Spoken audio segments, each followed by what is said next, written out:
Saudara, renungan singkat saya pada sore hari ini terambil dari Injil Matius. Injil Matius pasal yang ke-22 ayatnya yang ke-34 dan seterusnya. Saya akan membacakan.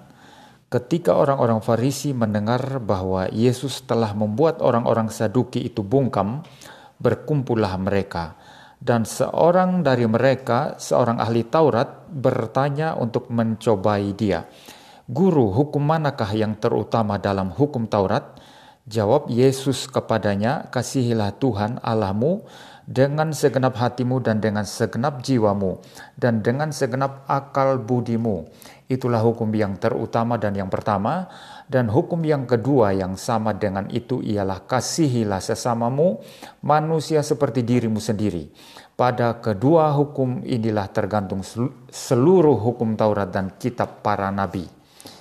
Dan saudara, di situ dikatakan bahwa ada orang-orang Farisi, ya, ada orang-orang Farisi yang datang, ya, bertanya kepada Yesus, ya, seorang ahli Taurat, ya, orang Farisi dan ahli Taurat, ya, karena di perikop sebelumnya kita melihat bahwa Tuhan Yesus di situ sudah membungkam atau menutup mulut daripada orang-orang Saduki.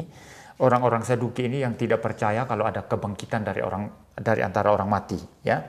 Bagi orang Saduki, kalau orang sudah mati, ya sudah selesai, tidak mungkin bisa bangkit lagi. Nah, ketika Tuhan Yesus sudah menutup mulut orang-orang Saduki yang mencobai dia, lalu timbul keingintahuan lebih lanjut daripada orang-orang lain seperti orang Farisi, ahli-ahli Taurat, untuk bertanya lebih lanjut kepada Yesus Kristus. Ketika Tuhan Yesus sudah membungkam orang-orang Saduki yang mencobai dia, mereka berpikir mungkin, wah ini hebat sekali begitu, ya. Mari kita tanya lagi satu pertanyaan penting, apakah dia juga bisa jawab? Maka motivasi daripada orang-orang yang bertanya ini, ya, sebetulnya bukan sekedar melulu mencobai, ya. Kalau saudara membaca di dalam versi bahasa Indonesia dikatakan, dan seorang dari mereka, seorang ahli Taurat, bertanya untuk mencobai dia.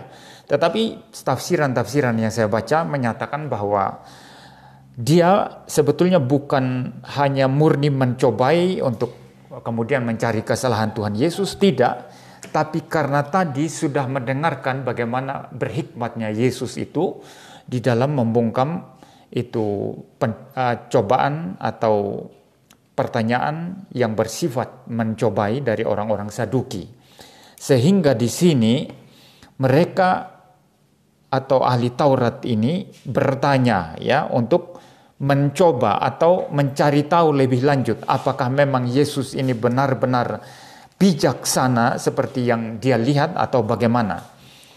Nah, inti pertanyaannya adalah apa yang paling utama dari hukum Taurat, ya, karena orang-orang Yahudi waktu itu tentu mereka mempunyai begitu banyak aturan, ya, yang mereka coba jabarkan sendiri daripada aturan-aturan atau hukum-hukum Musa. Sehingga ada hukum-hukum yang sebetulnya tidak terlalu sentral, tidak terlalu penting di dalam Taurat itu sendiri, tetapi menjadi sangat-sangat besar atau sangat-sangat sentral oleh karena aturan daripada orang Yahudi ini. Misalnya mengenai hukum hari Sabat, ya.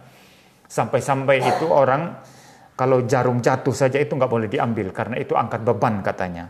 Saya dulu ketika mendengar ini saya kira orang yang menjahit itu yang melanggar Taurat. Ternyata katanya kalau jahit-jahit hari Minggu, hari Sabat, bukan hari Minggu, ya, hari Sabtu.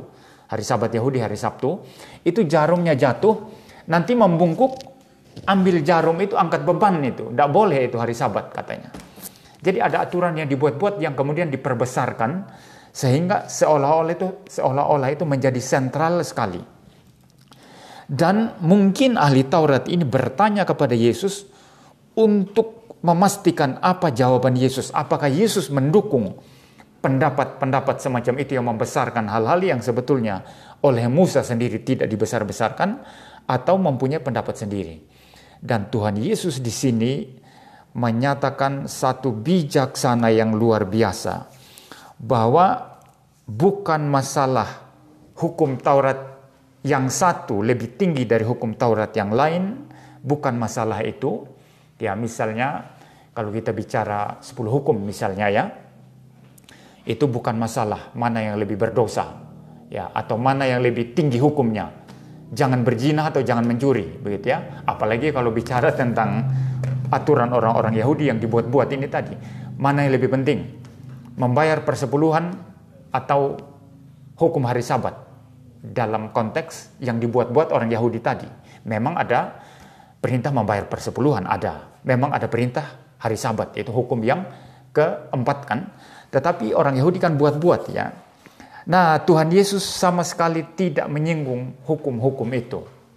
Tetapi dia mengatakan, kalau kita bicara hukum Allah, itu masalah prioritas. Mana yang lebih dahulu, mana yang lebih kemudian. Ya. Dan dari seluruh hukum Allah itu, semuanya itu sama-sama penting. Nah, yang pertama prioritas, mana yang lebih dahulu, mana yang lebih kemudian. Yang kedua, semuanya itu sama-sama penting, nggak ada yang tidak penting. Itu inti yang mau dinyatakan oleh Tuhan Yesus di sini. Nah, kalau masalah prioritas, jelas Tuhan Yesus berkata di sana, kasihilah Tuhan Allahmu dengan segenap hatimu, dan dengan segenap jiwamu, dan dengan segenap akal budimu.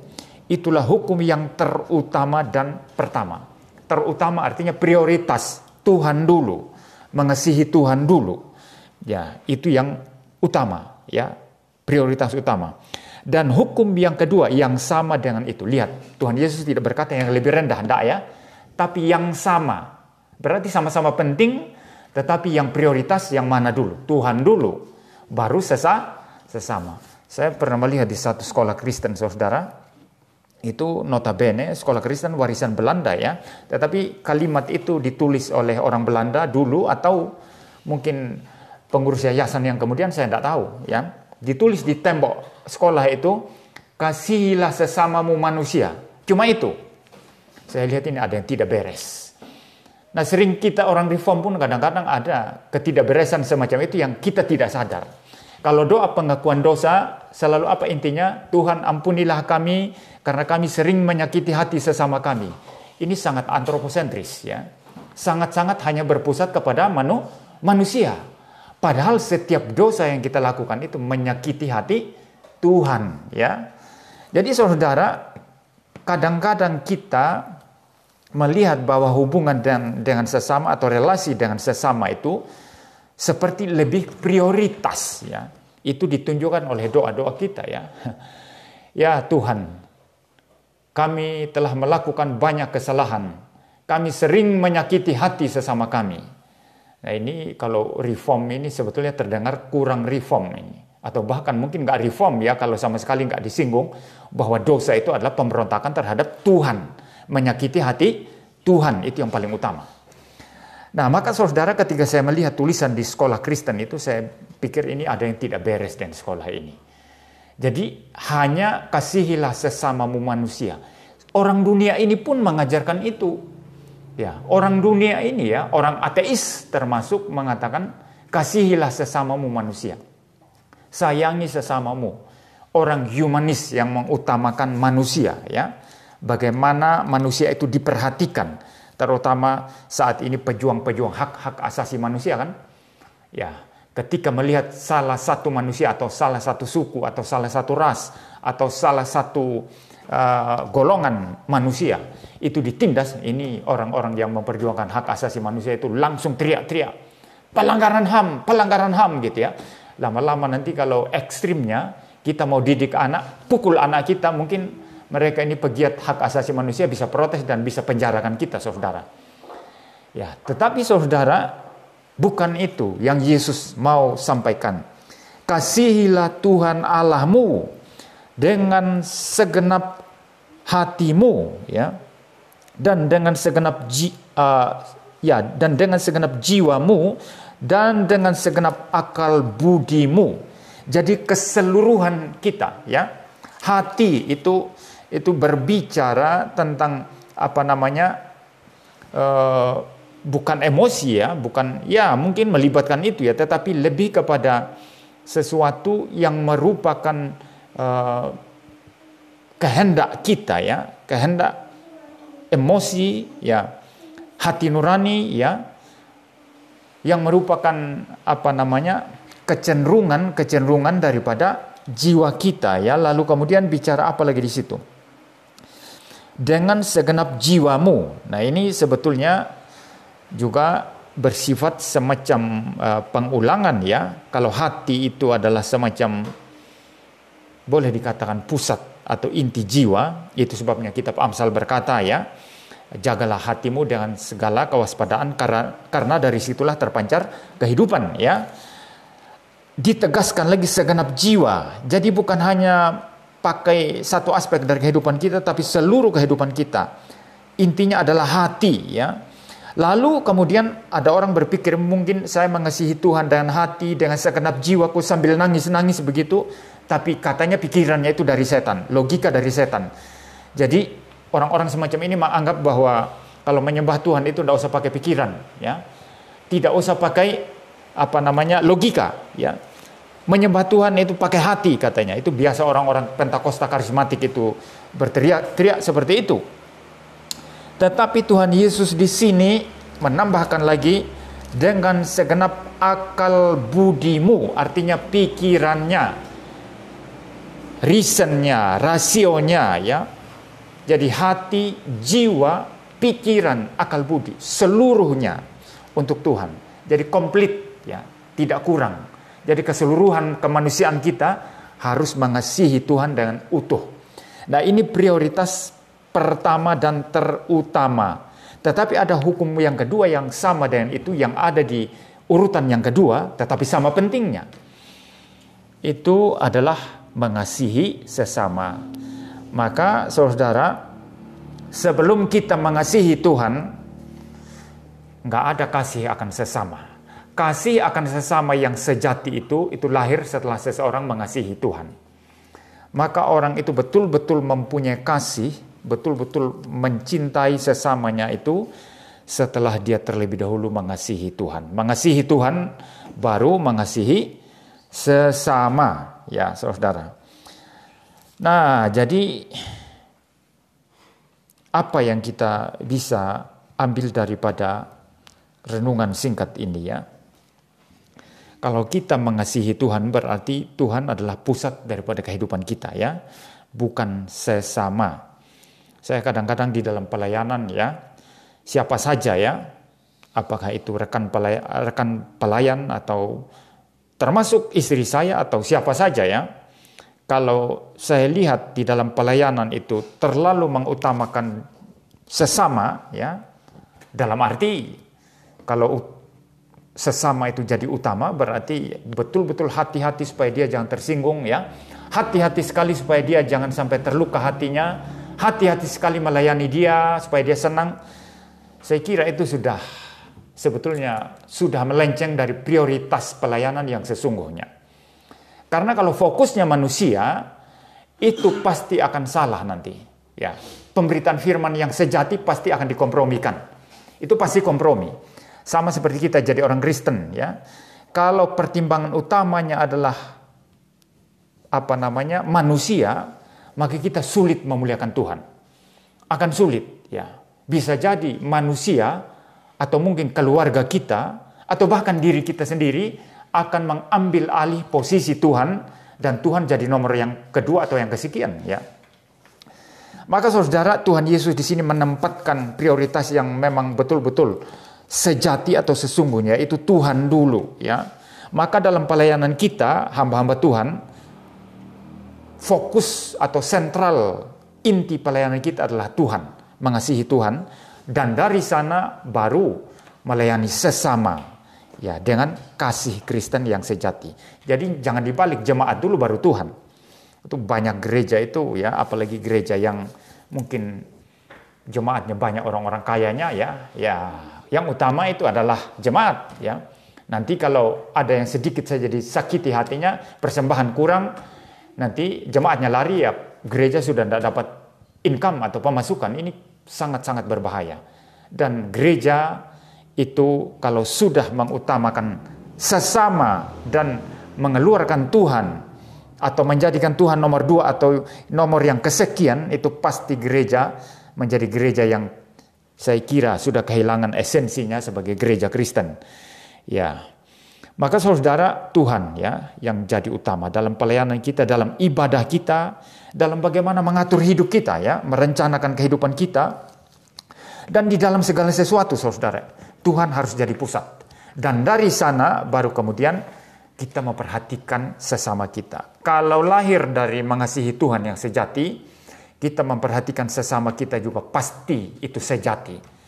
Itu pasti sejati. Tapi kalau lebih utama sesama, kemudian baru Tuhan, pasti semuanya menjadi palsu dan tidak sejati.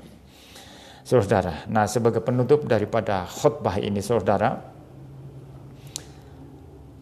saya hanya membagi orang Kristen ini ke dalam 2 golongan saja ya. Yang pertama, golongan yang hidup untuk Tuhan ya, dan tentu nanti kalau hidup untuk Tuhan itu pasti dengan sesama dan segala sesuatu pasti beres. Yang kedua, yang hidup entah untuk diri sendiri atau untuk sesamanya. Ada juga orang yang dia tidak hidup untuk diri sendiri, tapi hidup untuk hanya memperhatikan sesama. Mungkin dia sampai apa istilahnya itu ya, menyangkal diri ya, bahkan diri pun mau disenangkan nggak mau. Yang penting orang lain senang. Ada juga yang seperti itu. Ada juga semacam lain mungkin yang mengutamakan harta, uang, atau kenikmatan-kenikmatan. Orang-orang kaya itu kan mereka sudah punya uang, punya segala sesuatu. Yang mereka cari adalah kenikmatan ya.